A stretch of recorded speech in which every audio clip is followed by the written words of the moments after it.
Assalamualaikum warahmatullahi wabarakatuh. Kali ini saya akan mengulas kembali materi kelas 12 mengenai ciri-ciri novel remaja.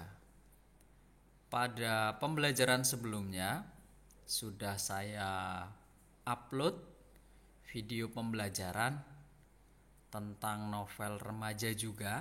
Jadi yang belum melihat bisa ditonton untuk video sebelumnya.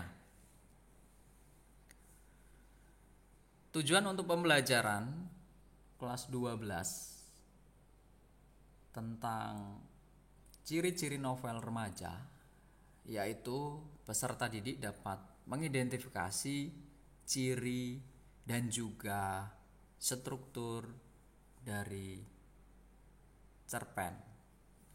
Salah itu. Maksud kami adalah novel remaja, novel.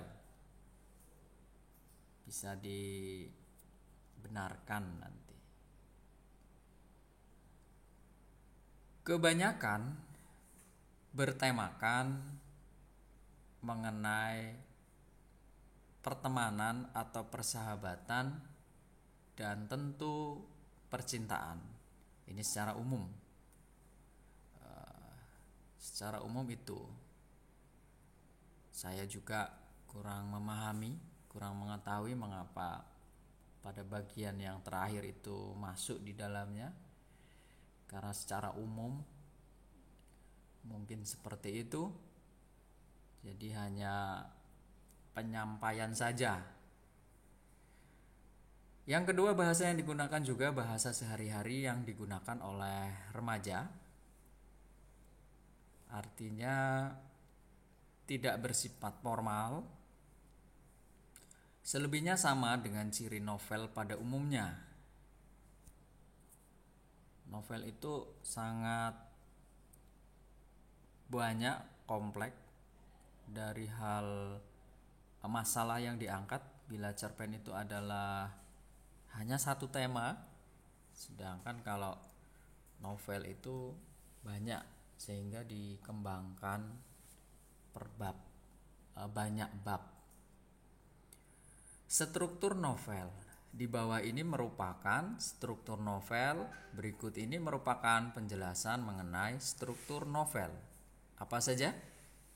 Yang pertama, abstrak merupakan bagian rangkaian isi cerita yang biasanya itu dapat ditemukan pada bagian awal pertama cerita dalam novel. Nanti jangan asing ada kata abstrak. Ketika Anda melanjutkan sebuah studi jenjang perkuliahan dalam karya ilmiah, itu nanti akan ditemukan kata abstrak. Jadi abstrak ini tidak hanya digunakan di karya ilmiah, karya tulis ilmiah, tetapi pada novel juga ternyata ada. Orientasi merupakan bagian penjelasan tentang latar waktu serta suasana. Seperti misalnya terjadinya cerita, kadang juga bisa berupa pembahasan, penokohan atau perwatakan. Kata lainnya adalah orientasi.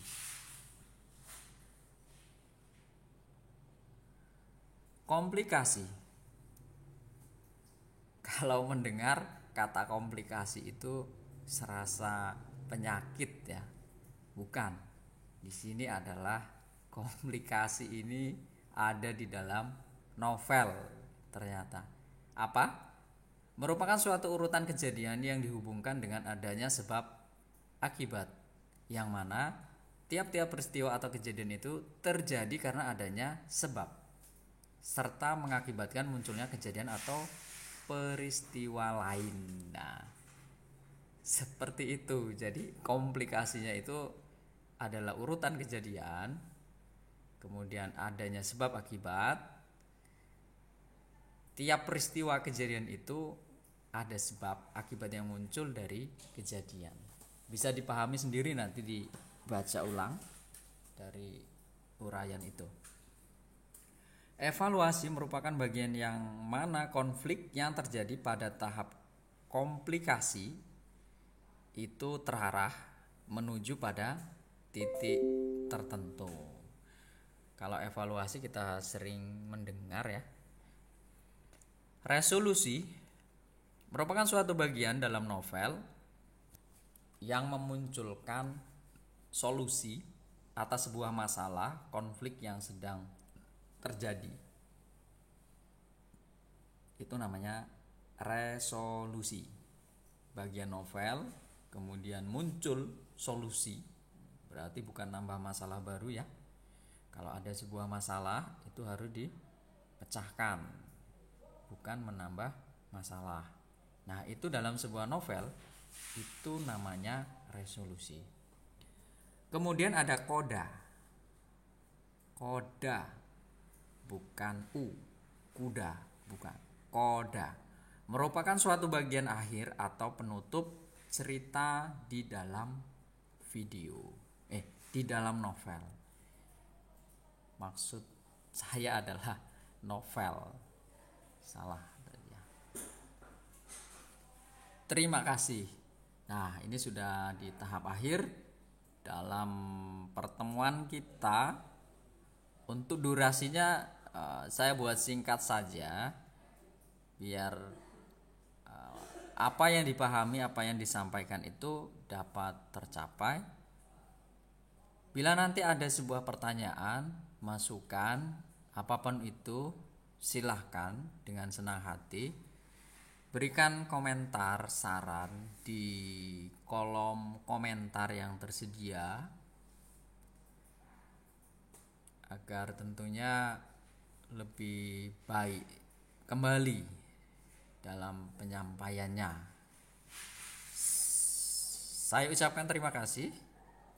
Saya akhiri. Wassalamualaikum warahmatullahi wabarakatuh.